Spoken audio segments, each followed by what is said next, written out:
औरत का कौन सा अंग सबसे ज्यादा पवित्र होता है?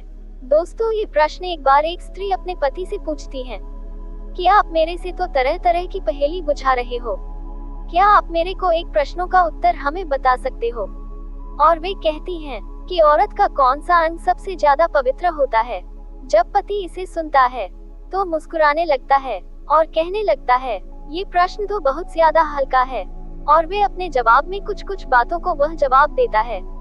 लेकिन पत्नी कहती है कि नहीं, इस सवाल का जवाब बिल्कुल गलत है। अगर इस प्रश्नों का अगर आप मेरे को सही सही उत्तर दे देंगे तो मैं आपको समझूंगी कि आप सबसे ज्यादा बुद्धिमान हो। और वे बेचारा कहने लगा कि ठीक है, मैं तो बुद्धिमान हूँ और तुमसे ज्यादा बुद्धिमान हूँ, और इस प्रश्नों का उत्तर मैं तुम्हें अवश्य दूंगा।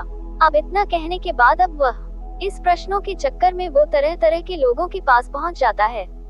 दोस्तों, ऐसे में तो स्त्रियां बहुत ज्यादा पवित्र होती है, स्त्रियों को सारे अंग पवित्र होता है। लेकिन दोस्तों, इस प्रश्न का उत्तर क्या हो सकता है, इसे भी अब इस वीडियो में जानेंगे। इस वीडियो को अगर आप अंत तक सुनते हो तो आपको भी पता चल जाएगा कि औरत का सबसे ज्यादा पवित्र अंग कौन होता है। दोस्तों, इस वीडियो को शुरू करने से पहले आप लोगों से छोटी सी गुजारिश है कि अगर आप लोग चैनल पर नए हो तो चैनल को सब्सक्राइब करना, और यह बात अगर आप लोगों को अच्छी लगी हो तो कमेंट करके जरूर बताना। दोस्तों, वह लड़का अपनी पत्नी की ये प्रश्न सुनकर अब किसके पास जाता प्रश्न पूछने, क्योंकि उसे शर्म आ रही थी कि अगर मैं लोगों के पास जाऊंगा, मेरा प्रश्न है तो लोग पूछेंगे ये प्रश्न किसने पूछा है, तो मैं उनके जवाब में ये बताऊंगा कि मेरी पत्नी ने पूछी है, तो लोग मेरे पे हंसने लगेंगे, मेरे बारे में क्या सोचेंगे, मेरे बारे में तरह तरह के मजाक उड़ने लगेंगे, जिसके कारण वह लड़का परेशान हो चुका था। लेकिन शाम के समय में जब घर वापस लौटता है तो पत्नी फिर मुस्कुराती है और कहती है, क्या मेरे प्रश्नों का उत्तर आप सोच के आ गए हो, क्या किसी से तलाश के आए हो? वे कहने लगा कि नहीं, तुम्हारे प्रश्नों का उत्तर तो अभी तक मेरे को नहीं मिला, लेकिन सब्र करो, मैं तुमसे ज्यादा बुद्धिमान हूँ। इस प्रश्न का उत्तर मैं कैसे भी करके तुम्हारे पास अवश्य रख दूंगा। इतना कहने के बाद वह जाकर सो जाता है। जब रात के समय में सोता है तो फिर पत्नी उसे याद दिलाते हैं। अब वह परेशान हो चुका था, उसकी परेशानी इस कदर बढ़ गई थी कि वह जहाँ भी जाता, कोई भी काम करता, उसे उस काम में मन ही नहीं लगता था, जिसके कारण उसने सोचा कि मैं पहले इस प्रश्नों का उत्तर सुलझा लेता हूँ, नहीं तो मेरा समय बर्बाद हो रहा है, मेरे को काम में मन भी नहीं लग रहा है, अब मैं क्या करूँगा? जिसके कारण वह प्रश्नों का उत्तर पाने के लिए तरह तरह के लोगों के पास जाने का प्रयास करने लगा, लेकिन कोई भी लोग उसे इस प्रश्नों का उत्तर नहीं बता पाते थे, जिसके लिए लड़का बहुत ज्यादा परेशान था। एक बार वह एक अमीर सेठ के यहाँ काम किया करता था। अमीर सेठ के यहाँ वह काम करने पहुँचा, लेकिन देर हो चुकी थी। अमीर सेठ ने उसे डांट लगाई और कहने लगा कि जब तुझे काम पे नहीं आना है, समय पर नहीं आना है, तो तू मुझे पहले ही मना कर देता, तेरे बदले में दूसरे लोगों को रख लेता, तो आज मेरा काम जल्दी समाप्त हो जाते। लेकिन वह सेठ को इतने गुस्से वाली बात को उसने के बावजूद भी वे काम करने लगा। जब वह काम करके शाम के समय एक बूढ़े व्यक्ति के साथ गुजर रहा था, बूढ़े व्यक्ति ने कहा कि बेटे, तुम्हारे ऊपर तो सेठ ने आज बहुत ज्यादा बोला दिया, और तो वे तरह तरह की बातें बोला, इसके बावजूद भी तुमने सेठ के यहाँ काम किया। लेकिन बेटे, तुम लेट से क्यों आए थे, इतनी देरी से तुम खेतों में क्यों पहुँचे? तभी वह कहने लगा कि क्या बताएं चाचा जी, आज मेरे साथ एक ऐसी मुसीबत खड़ी हो चुकी है जिससे मैं परेशान हो गया हूँ। तभी वह बूढ़े व्यक्ति कहने लगे कि बेटे, कौन सी मुसीबत तुम्हारे जीवन में आ गई है जो तुम्हें परेशान कर रही है, तुम्हें आगे बढ़ने से मना कर रही है, तुम्हें कोई भी काम करने नहीं दे रही है? तभी वह कहने लगा कि क्या बताएं बाबा, एक बार हम पति पत्नी दोनों मजाक कर रहे थे। मेरी पत्नी ने मजाक मजाक में उसे एक प्रश्न पूछा और कहने लगी कि क्या आप मेरे इस प्रश्न का उत्तर बता सकते हो? मैं भी उसे मजाक मजाक में ये कह दिया, मैं तुमसे ज्यादा बुद्धिमान और शक्तिशाली हूँ, और मैं पुरुष और स्त्री तो कम बुद्धिमान होती है। इसकी वजह से वे बहुत ज्यादा अच्छी सवाल पूछी, लेकिन मैं उसका जवाब नहीं दे पाया। बूढ़े व्यक्ति ने कहा कि बताओ, उसकी क्या सवाल है? तभी वह कहने लगा कि मेरी पत्नी ने ये सवाल पूछी है कि औरत का और सा अंग सबसे ज्यादा पवित्र होता है, जो मैं इसका उत्तर बहुत सारे लोगों के पास पूछ चुका हूँ, लेकिन इसका कोई उत्तर नहीं दे पाता है। बूढ़े व्यक्ति कहने लगे कि बेटे, इसका उत्तर तो मुझे भी मालूम नहीं है, लेकिन मुझे पता है कि इसका उत्तर कौन बता सकता है और किसके पास इसका उत्तर है। तभी वह लड़का कहने लगा कि आप ही बताओ, इसका उत्तर किसके पास मिलेगा और मुझे कहाँ जाना पड़ेगा। बूढ़े व्यक्ति उसे बताते हैं और कहते हैं कि जंगल में एक बहुत बड़ा कुटिया है और वे कुटिया रात के समय में खुलती है। उसी में एक बाबा बैठते हैं और वे बाबा रात के समय में ध्यान लगाते हैं। जब अंधेरी रात होती है तो वह ध्यान लगाना शुरू करते हैं और सुबह होते ही उनकी ध्यान खत्म हो जाती है। जैसे उनकी ध्यान खत्म होगी तो उनके पास जाना और बैठ जाना। बैठने के बाद उनसे अपनी समस्या का समाधान पूछना। हो सकता है अगर तुम्हारी समस्या उन्हें अच्छी लगी और उन्हें बताने की अगर मौका मिले तो तुम्हें अवश्य बता देंगे, लेकिन उनके पास इस सारे प्रश्नों का उत्तर अवश्य होगा। और वे इतना सुनने के बाद वह लड़का अपने घर पर चला जाता है। जाने के बाद उसकी पत्नी कहती है, क्या आपने आज भी उस प्रश्नों का उत्तर ढूंढ के लाए हो? वे कहने लगा कि नहीं, मैं तो आज भी उस प्रश्नों का उत्तर ढूंढ के तो नहीं लाया, लेकिन तुम्हें चिंता करने की जरूरत नहीं है, मैं उस प्रश्नों का उत्तर अवश्य ढूंढ पाऊंगा। इतना कहने के बाद वे अपने पत्नी से कहता है कि मुझे बहुत जोरों की भूख लगी है, मुझे भोजन खिलाओ, और पत्नी उसे भोजन दे देती है। भोजन खा के सो जाता है। सोने के बाद और वे फिर से सेठ के यहाँ काम करने चला जाता है। धीरे धीरे सेठ के यहाँ काम करते रहता है। महीनों गुजर जाने के बाद एक बार वही बूढ़े आदमी उससे पूछते हैं कि बेटे, क्या तुम्हारे प्रश्नों का उत्तर मिल गई है? अगर उस प्रश्नों का उत्तर तुम्हें प्राप्त हो गई है तो उसका उत्तर मुझे भी बता दो, मैं भी जानने के लिए इच्छुक हूँ। तभी वह कहने लगा कि मैंने वहाँ तो गया भी नहीं, क्योंकि हमारे पास समय भी नहीं है और हमारे पास पैसा नहीं है। अगर मैं वहाँ चला जाता तो मेरी पत्नी का खर्च कहाँ से चलता। इतना कहने के बाद वह बेचारा पति चुपचाप हो गया। जब ये चुपचाप हो गया तभी वह बूढ़े व्यक्ति कहने लगे कि बेटे, लेकिन तुम्हारे अंदर उस प्रश्नों का उत्तर जानने के लिए ललक हो रही थी, तुम बेचैन थे, जिसकी वजह से मैंने वहाँ पर तुम्हें जाने को कहा, लेकिन तुम अभी तक वहाँ पर नहीं गए हो। इसका मतलब तुम इस प्रश्नों को लेकर ज्यादा उलझन में नहीं हो। तभी वह कहने लगा कि नहीं, मैं उलझन में तो बहुत ज्यादा हूँ, क्योंकि मुझे उस प्रश्नों का उत्तर कैसे भी करके प्राप्त करना है, लेकिन मेरे पास समय नहीं है। अगर मैं चला जाऊंगा, हमारे घर पर माता पिता बूढ़े हो चुके हैं, उनके बुढ़ापे में कौन सहारा बनेगा? हमारी पत्नी तो उनकी आदर भाव भी नहीं करती है। चलो, मैं तुम्हारे घर पे जाकर तुम्हारे माता पिता को आदर भाव करूंगा, लेकिन तुम उस बाबा के पास पहले जाओ और इस प्रश्नों का उत्तर प्राप्त करके आओ। ये बात सुनकर उस लड़के को लगा कि ये तो बिल्कुल सही बात है। हमारे माता पिता को ख्याल तो एक बूढ़े व्यक्ति रख रहे हैं, और ये जब तक रखेंगे तब तक तो मैं वहाँ से चला आऊंगा। और वे बूढ़े व्यक्ति को अपने घर तक छोड़ देता है और छोड़ने के बाद वहाँ पर चला जाता है। जब वहाँ पर जाता है तो देखता है कि वहाँ तो कुटिया है, लेकिन वहाँ पर ज्ञानी बाबा है भी नहीं। लेकिन आधी रात का इंतजार करने लगता है। जब आधी रात होती है, ज्ञानी बाबा अपने आप आ जाते हैं और ध्यान में बैठ जाते हैं, और ध्यान के साथ साथ वे भी लड़का उनके बगल में बैठ जाता है। जब उनकी ध्यान खत्म होने वाली थी तभी सुबह होने वाली थी।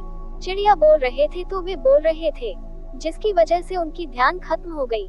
जैसे उन्होंने ध्यान खत्म किया तभी इस लड़के पर उनकी नजर पड़ी और वे देखते रह गए।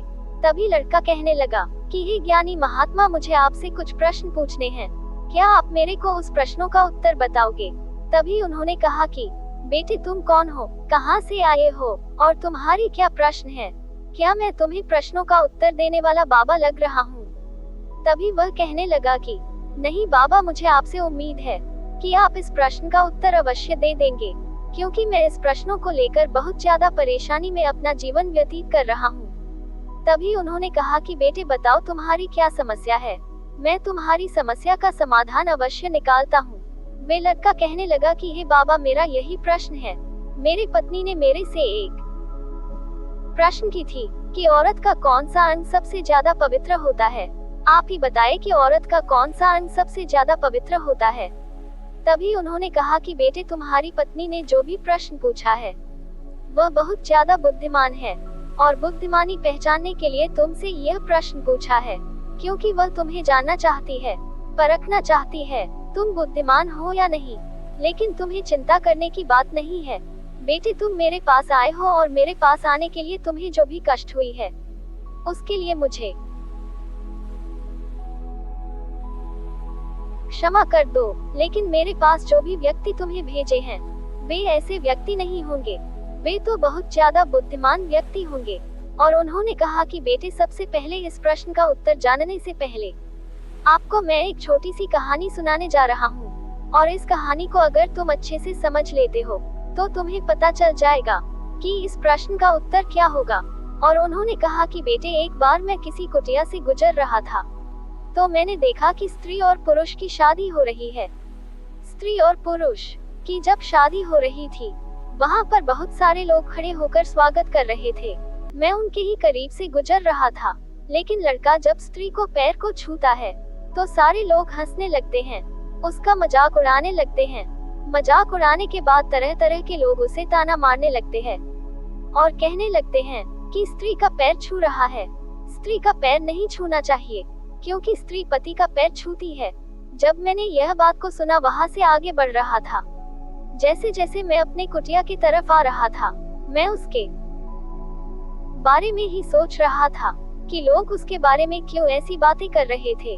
अगर पति पत्नी का पैर छू लेता है तो इसमें कौन सा अनर्थ हो जाता है, लेकिन अगर वही स्त्री पति का पैर छूती है तो उसमें तो सारे लोग खुश होते हैं। आखिर इसी प्रश्नों के बारे में मेरे भी मन में सवाल उठ रहे थे, लेकिन इसका जवाब अभी तक मेरे को नहीं मिल रहा था। एक समय आया कि मैं फिर से दूसरे गांव से गुजर रहा था, तो मैंने देखा कि वहां पर बहुत सारे लोग भी खड़े थे। जब मैं उनके पास से गुजरा था तभी देखा वहां पर भी शादी हो रही है, लेकिन वहां पर जब शादी हो रही थी तो वहां पर स्त्री ने पति का पैर छुआ। जब स्त्री ने पति का पैर छुई तो वहां पर बहुत सारे लोग थे जो स्त्रियों को मजाक उड़ाने लगे, तरह तरह के बात करने लगे और कहने लगे कि इसकी समझ नहीं है, ये तो भोली है, अभी छोटी है, पति को इसका पैर छूना चाहिए, ये तो उल्टे ही पति का पैर छू रही है। जिसके कारण मैंने तो ये देखकर ही चौंक गया कि इंसान एक ही है, लेकिन कुछ अलग अलग राज्यों में इनका अलग ही भेदभाव है जिसे मैं नहीं समझ पाया। मेरे भी मन में तरह तरह के सवाल उठ रहे थे जिसका जवाब मेरे को नहीं मिल रहा था। एक बार मैंने अपने गुरु सन्यासी बाबा के पास पहुंचा और मैंने सन्यासी बाबा से आग्रह किया कि सन्यासी बाबा, मेरे मन में बहुत बड़ा सवाल उठ रहा है और इस सवाल का जवाब मेरे को समय रहते हुए अगर नहीं मिला तो मेरे अंदर बेचैनी हो जाएगी। और मैंने उनसे पूरी घटना को बताया और मैंने कहा कि आप ही बताएं, एक जगह पे पत्नी पैर छू रही है तो वहाँ के लोग उसका मजाक उड़ा रहे हैं, दूसरी जगह पर पति पत्नी का पैर छू रहा है, उसके बाद भी उन दोनों का मजाक उड़ रहा है। तो आप ही बताएं कि क्या सच है और किसको पैर छूना चाहिए और किसको नहीं छूना चाहिए। तभी उन्होंने कहा कि आपको चिंता करने की बात नहीं है क्योंकि आप अपने गुरु के पास आए हो, मैं तुम्हें इस सवालों का जवाब दे रहा हूँ। और गुरु बहुत ज्यादा ज्ञानी थे। उन्होंने कहा कि मेरे प्यारे शिष्य, मेरी बात को ध्यान से सुनो। और उन्होंने कहना जारी रखे और कहने लगे कि तुम जिस राज्य को देखकर आए हो उनमें से कुछ ऐसे राज्य हैं जहाँ पर ऐसी परंपराएं हैं जहाँ के लोग पत्नी का पैर छूते हैं और वहाँ पत्नी को शुभ माना जाता है, जिसके कारण उस राज्य को केरल राज कहते हैं। वहाँ पर पति पत्नी का पैर छूता है और वहीं पर यही नियम है। लेकिन दूसरी तरफ जो उत्तर भारत है, अगर वहाँ पे भी कोई भी पत्नी का पैर छूता है तो उसे अनर्थ माना जाता है क्योंकि उसे नहीं करना चाहिए, उसे पाप समझा जाता है। अपने पति का ही पैर छूती है, वहाँ पर उल्टा होता है। इसलिए कुछ अलग अलग राज्यों में अलग अलग प्रकार के लोग निवेश करते हैं जिसका मानना है कि पत्नी का पैर छूना ठीक नहीं होता है। लेकिन केरल राज्य में जो लोग पत्नी का पैर छूते हैं उन्हें शुभ माना जाता है, पत्नी भी शुभ होती है। पत्नी के वे लोग लक्ष्मी के रूप में मानते हैं और उन्होंने इस प्रश्न का उत्तर मेरे को देकर संतुष्ट कर दिए। उसके बाद मैं अपने कुटिया में आ गया। कुटिया में आने के बाद थोड़े दिन बाद फिर से मेरे को संदेश आया कि आपके गुरु सन्यासी बाबा आपको बुला रहे हैं। और सन्यासी बाबा मेरे को बुलाएं और बुलाने के बाद उन्होंने कहा कि मेरे प्यारे शिष्य, मेरी बात को ध्यान से सुनो। औरत का जो पैर होता है वे सबसे पवित्र नहीं बल्कि औरत का पूरा शरीर ही और अंग ही सबसे पवित्र होता है। इसलिए औरत का सबसे पवित्र अंग कौन होता है? तो उसका पूरा शरीर होता है। ऐसा नहीं है कि औरत का पैर सिर्फ पवित्र होता है और उसका कोई और अंग पवित्र नहीं होता है। औरत का सारा अंग ही पवित्र होता है। लेकिन उत्तर भारत में लोग अपनी पत्नी को पैर नहीं छूते हैं, बल्कि पत्नी अपने पति का पैर छूती है। इसलिए विशेष इस बात को ध्यान में रखना कि औरत का सबसे पवित्र अंग कौन होता है, तो उसका पूरा शरीर होता है। उसमें कोई भी अंग नहीं है जो पवित्र नहीं है। और उन्होंने यह बात को बताया और बताने के बाद कुछ ही दिनों बाद उनकी मृत्यु हो जाती है। मृत्यु होने के बाद मैंने उनके अंतिम संस्कार में पहुंचा और अंतिम संस्कार करने के बाद मैंने अपनी कुटिया में आ गया। लेकिन अभी भी मैं जब ध्यान में जाता हूँ, गुरु की बातों को बहुत अच्छे से सोचता हूँ और उनसे मिलने का प्रयास करता हूँ। लेकिन बेटे, अगर तुम यहाँ पर आ गए हो तो मेरी बातों से तुम सहमत हो चुके होंगे। तुम्हारे प्रश्नों का उत्तर अवश्य मिल गया होगा। और वे बाबा उस पति को बताते हैं और वे लड़का कहने लगता है कि हे बाबा, लेकिन मेरी पत्नी का प्रश्न है कि औरत का सबसे पवित्र अंग कौन सा है। आखिर औरत का सबसे पवित्र अंग कौन सा हो सकता है। उन्होंने कहा कि बेटे, मैंने तो तुम्हें बता चुका था कि मेरे गुरु मेरे को क्या बताए थे। सन्यासी बाबा हमें क्या बताए थे। सन्यासी बाबा के अनुसार औरत का सबसे पवित्र अंग उसका पूरा शरीर होता है। उसका कोई ऐसा अंग नहीं है जो पवित्र नहीं है। इसलिए औरत का सबसे पवित्र अंग उसका पूरा शरीर होता है। इतना सुनने के बाद वे लड़का चुपचाप वहां से जाने का प्रयास कर रहा था। तभी वह बाबा उसे रोक लिया और कहने लगे कि बेटे, कहाँ जा रहे हो। क्या इतनी भी जल्दी तुम्हारे प्रश्नों का उत्तर मिल गई तो मेरे को छोड़कर जा सकते हो। क्या तुम अपने गुरु को बात नहीं मानोगे। मैंने तुम्हारे लिए इतना बड़ा काम किया, तुम्हारे इतने बड़े प्रश्नों को मैंने उत्तर दिया। तुम जगह जगह जाकर घूमकर लोगों से पूछ रहे थे, उसके बावजूद भी लोग तुम्हें इस प्रश्न का उत्तर नहीं दे रहे थे। लेकिन मैंने चुटकियों में इसका उत्तर दे दिया, जिससे मैंने तुम्हें समझा भी दिया, कहानी भी सुना दिया। तुम मेरा एक काम नहीं करोगे। वे कहने लगा कि बोलिए बाबा, आपके लिए मैं क्या कर सकता हूँ। उन्होंने कहा कि बेटे, रात के समय में इस कुटिया में मैं भूखी सो जाता हूँ। अभी भी मुझे बहुत जोरों की भूख लगी है, लेकिन जाओ जंगल से कुछ फल तोड़ कर लाओ, क्योंकि मैं बीचों बीच जंगल में हूँ और मैं वर्षों में 1 से 2 बार बाहर निकालता हूँ और इसी जंगल में रहकर अपना जीवन व्यतीत करता हूँ। और मैं चाह रहा हूँ कि आज मुझे बहुत जोरों की भूख लगी है। मुझे हिम्मत नहीं हो रही है कि मैं खाना जुटाऊं कहीं से, लेकिन तुम आज मेरे लिए खाना इकट्ठा करो। इतना कहने के बाद बाबा कुटिया में प्रवेश कर जाते हैं। लड़का कहता है कि बाबा, आपको चिंता करने की बात नहीं है, मैं जा रहा हूँ। इस जंगल में तुम्हारे लिए भोजन कहीं न कहीं से ढूंढ के लाऊंगा। और वे चला जाता है। जब जंगल के अंदर वह जाता है तो देखता है कि इसमें कोई भी ऐसे पेड़ पौधे हमें ऐसे नहीं दिखाई दे रहे हैं जिनमें फल लगे होंगे। सारे फल तो वो झड़ चुके हैं।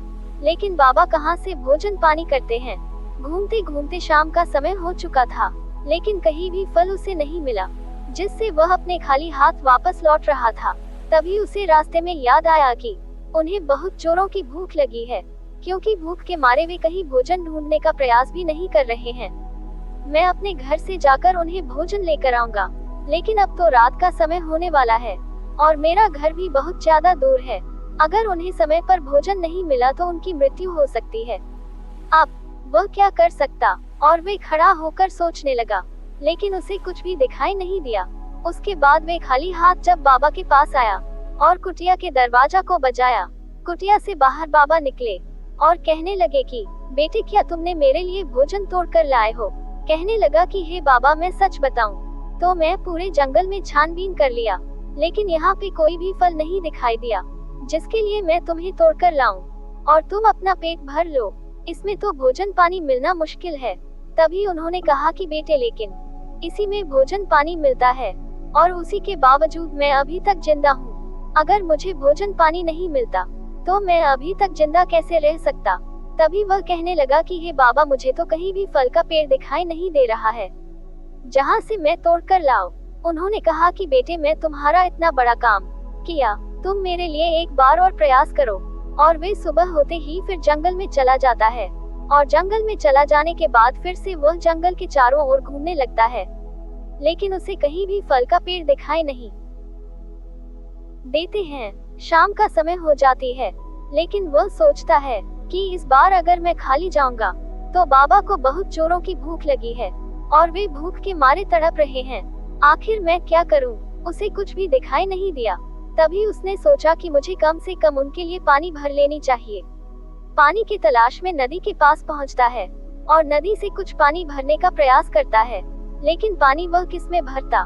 पानी भरने के लिए ना उसे बर्तन दिखाई दे रही थी, न ही कुछ दिखाई दे रहा था। इसलिए उसने सोचा कि चलो मैं अपने ही हाथों में पानी उठा लेता हूँ। और वे दोनों हाथों में पानी उठाकर लाने का प्रयास करता है, लेकिन जैसे वह बाबा के पास पानी लेकर पहुंचता, उसके हाथ से सारे पानी नीचे गिर चुके थे, क्योंकि एक एक बूंद वहां से टपक टपक के नीचे गिर रहा था, जिसके कारण वे कुटिया के पास आया।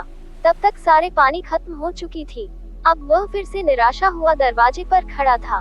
तभी अचानक बाबा दरवाजे खोलते हैं और बाबा बाहर निकलते हैं और कहते हैं कि बेटे, क्या तुम मेरे लिए कुछ लाए हो? भोजन लाने का इंतजाम किए हो? वे कहने लगा कि हे बाबा, मैंने आज फिर से पूरे जंगल को छानबीन किया, उसके बावजूद भी मेरे को इस जंगल में खाने पीने की सामग्री नहीं मिल रही है। मुझे तो पता नहीं चल रहा है, इस जंगल में आप जिंदा कैसे रहते हो? उन्होंने कहा कि बेटे, इसी जंगल से मैं जिंदा रह रहा हूँ। अगर तुम्हें विश्वास नहीं हो रहा है तो तुम मेरे पास बैठो और तुम देखते रहो। मैं कहीं ना कहीं से भोजन तो अवश्य लाता हूँ और इसी जंगल से ही मैं लाता हूँ। तभी वह कहने लगा कि हे बाबा, अगर आपको जोरों की भूख लगी है तो आप चिंता ना करो, मैं जा रहा हूँ अपने घर और अपने घर से भोजन लेकर मैं आऊंगा। उन्होंने कहा कि नहीं बेटे, मैं इसी जंगल में भोजन करूंगा और इसी जंगल से मुझे भोजन चाहिए। लेकिन क्या हो गया, आज भोजन नहीं मिला। दूसरे दिन भी इस भोजन को खोजने का प्रयास करना हो सकता है कि दूसरे दिन भी यह भोजन तुम्हें प्राप्त हो जाए। इतना बात सुनने के बाद वह कहने लगा कि हे बाबा, मुझसे तो भोजन नहीं मिल रही है, मुझे जाने दो, मेरी पत्नी मेरे इंतजार कर रही होगी। उन्होंने कहा कि ठीक है बेटे, जाओ, लेकिन जाते जाते मेरी बात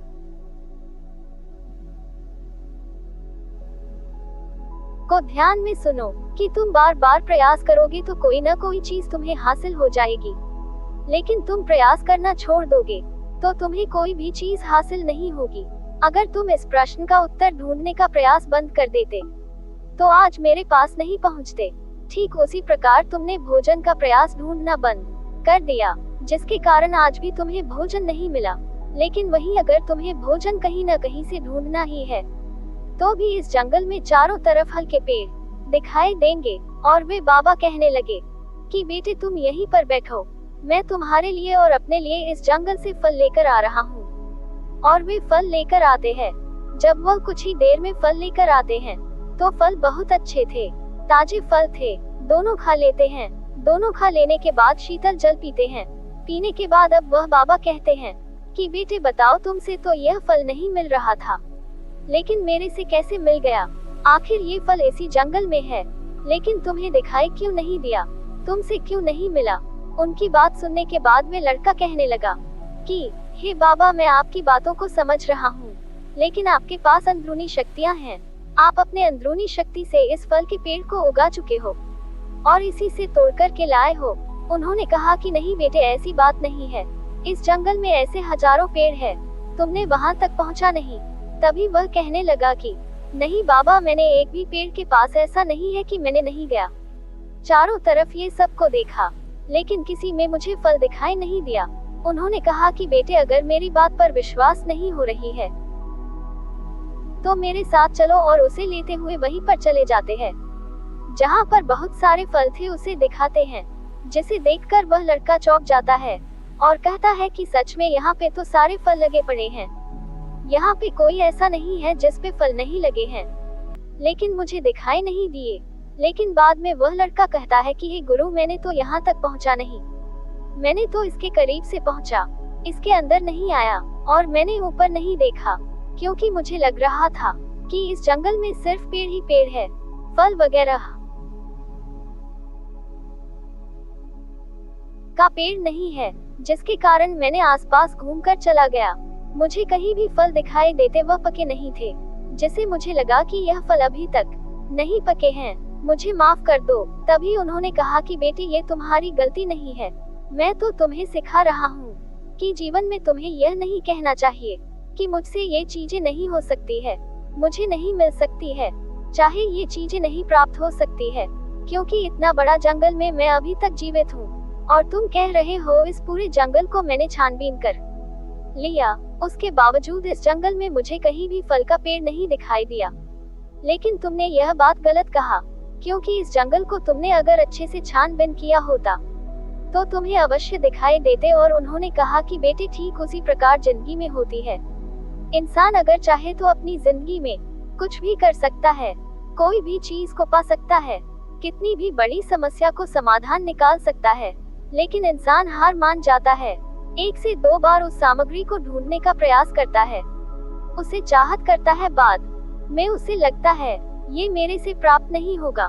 लेकिन इंसान अगर अपने आप की शक्ति को पहचान ले, कुछ भी कर सकता है। ठीक उसी प्रकार बेटे तुम अगर इस प्रश्न का उत्तर जानने के लिए इच्छुक नहीं होते तो आज तुम इस प्रश्न का उत्तर नहीं जानते। लेकिन मैं तुम्हारी समस्या को देखकर मैं ये बता रहा हूँ कि अभी तक तुमसे ज्यादा तुम्हारी पत्नी बुद्धिमान है, लेकिन आगे चलकर हो सकता है ये बातें तुम अपने जीवन में उतारो, इसे समझो तो तुम भी अपनी पत्नी की तरह बुद्धिमान हो जाओगे। लेकिन मुझे बिल्कुल भी सख्त नहीं लगा कहने में, क्योंकि तुम बुद्धिमान नहीं हो, तुम कम बुद्धिमान हो, सबसे ज्यादा बुद्धिमान तुम्हारी पत्नी है। इतना कहने के बाद कहने लगे कि बेटे तुम चले जाओ, आप जा सकते हो, अपने घर परिवार के साथ रह सकते हो। और वे लड़का अपने घर पे आता है। जब वह कई दिनों बाद अपने घर में आता है, उसकी पत्नी पूछती है आप कहाँ थे, इतने दिनों तक आप घर पर नहीं आए, क्या आपने रिश्तेदारी में गए थे? वे लड़का कुछ नहीं बोल रहा था, लेकिन पत्नी तो अब नाराज हो चुकी थी। वे कहने लगी कि मैं समझ रही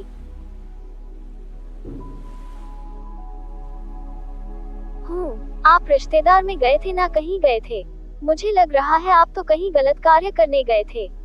वे कहने लगा कि नहीं प्रिय, मैं ऐसा कहीं भी नहीं गया था जिससे मेरे मान आदर्श सम्मान खत्म हो। मैं तो एक ऐसे बाबा के पास गया था जो बाबा मेरे को जीवन जीने का तरीका बता दिए और तुम्हारे प्रश्नों का उत्तर भी बता दिए। और उस प्रश्न का उत्तर अभी तो तुम्हें मैं नहीं बता पाऊंगा, लेकिन मैं बाद में रात के समय सोते वक्त तुम्हें इस प्रश्नों का उत्तर भी बता दूंगा।